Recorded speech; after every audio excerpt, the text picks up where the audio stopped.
702. The Big Interview With Bongani Bingwa. 23 after 7. The other story we're paying attention to is, did the suspended minister Senzo Mchunu interfere with investigations to either protect his associates or even criminal overlords?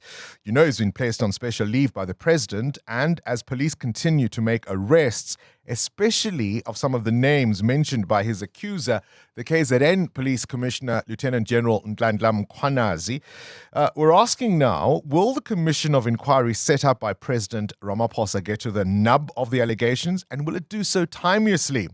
The Portfolio Committee on Justice and Constitutional Development has recommended that the National Assembly set up an ad hoc committee to investigate those claims.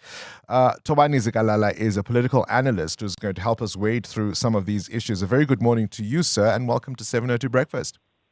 Good morning, Bongani, and good morning to your listeners. Could this be another pala, as one newspaper asks this morning?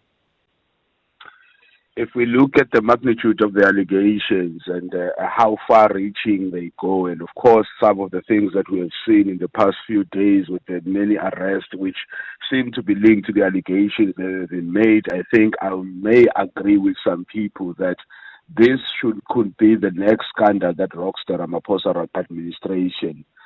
It could be also be, in terms of how it is treated, be treated the same way that the Pala what called scandal was treated. Up to date with all the allegations and the investigations done, and the panel on the panel of Sandile of Chief Justice Sandile having found a prima facie case to be answered to by the president, and of course Parliament voting against that report. And today we still don't know what happened to the Pala. It could be that we'll find ourselves with a commission of inquiry that, of course, if you see how the president has set it up in terms of the preliminary report and the expectations, you will think that the president wants to get to the bottom of this as quickly as possible. But also, if we understand our history with commissions of inquiry, it will be, I think, for me, a first where a commission of inquiry concludes so early. And I think also on the other hand... Hold on, Thobani, hold on. Yes. I just want to make sure we're talking about the same thing. So in the background, of course, there will be the Madlanga Commission.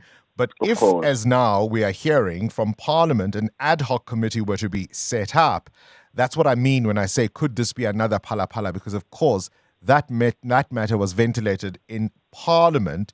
Now, you're speaking of essentially the whitewash processes we've seen previously, but the numbers... The numbers in the 7th administration, I think, complicate some of those calculations when it comes to how these things are voted.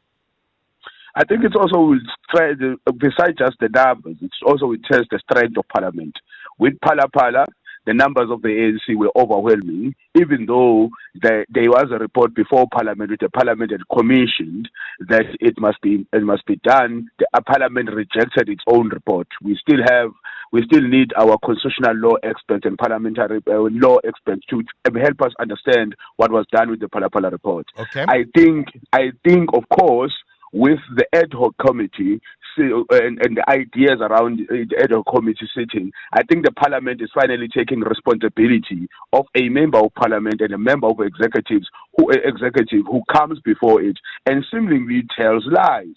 And Parliament have not done anything about that, because if you look at it, the provincial commissioner, Lieutenant General Mkhwanazi, came before Parliament and made some of these accusations. The Parliament did not act only until when these accusations were made public and the president has acted, that the Parliament sees that they must execute their own duty. But I agree with you, the numbers complicated because we suddenly don't have an ANC that has a 50+1 majority in Parliament, and of course we don't have any other party that's got a majority.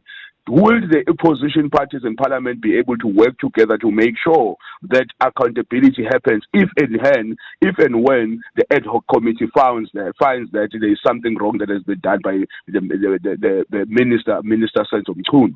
And I think for me, this will test whether Parliament takes its job seriously, but also will test the strength of the powers that the Parliament have on oversight on the executive, but also it will test whether Parliament takes seriously the national security of this country. And of course, we'll see the political gamemanship happening where people will be persuaded in different ways, as we have seen with what we have been talking about with Dr. Musi around the issue of appropriations and what you call. It's just gamemanship, and we hope that at least at the final analysis, the members of Parliament put the interest of the country before any other interest, as we have seen in the past with the Pala report, where the ANC membership, the ANC members of Parliament in their overwhelming majority put the interest of the party before the interest of the state.